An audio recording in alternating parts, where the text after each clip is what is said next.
Continuando nosso estudo, gente, eu quero falar agora sobre uma quarta função do Estado, função política ou função de governo.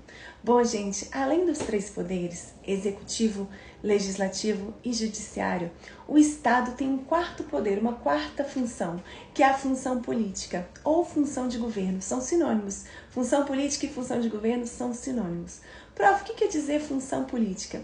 É aquela função da alta gestão do Estado, aquelas grandes decisões, né, de quem tem muito poder.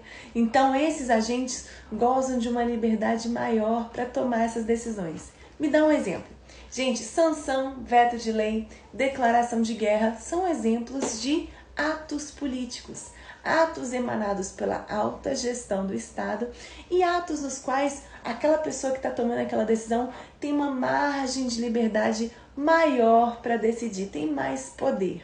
Então a função política ela é diferente de função administrativa.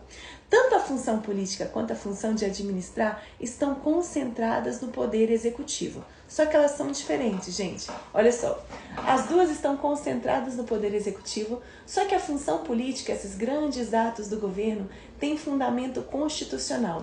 A previsão desses atos de grande importância tem previsão constitucional. Os atos de administrar a máquina pública, né, de desempenhar as atividades mais corriqueiras, né, de só administrar a máquina pública, tem fundamento na lei, enquanto os atos políticos têm fundamento na Constituição. Além disso, quem toma decisões políticas tem alta discricionariedade. Discricionariedade é aquela margem de liberdade que o agente público tem para atuar. O que acontece? Nós estamos em um Estado de direito, Estado que deve seguir o que está na lei, que deve seguir o direito. Só que o direito não consegue esgotar tudo o que pode acontecer no caso concreto.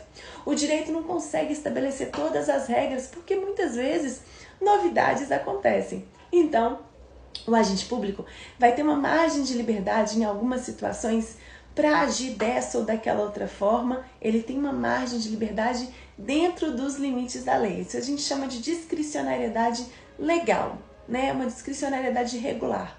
O agente público tem uma margem de liberdade para decidir como ele vai atuar, porque a lei não consegue o quê? Esgotar tudo o que vai acontecer no caso concreto. Então, em algumas situações, o agente tem essa margem de liberdade.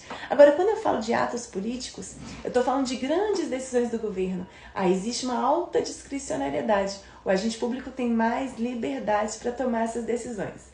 Além disso, gente, me dá um exemplo, prof, de um ato político.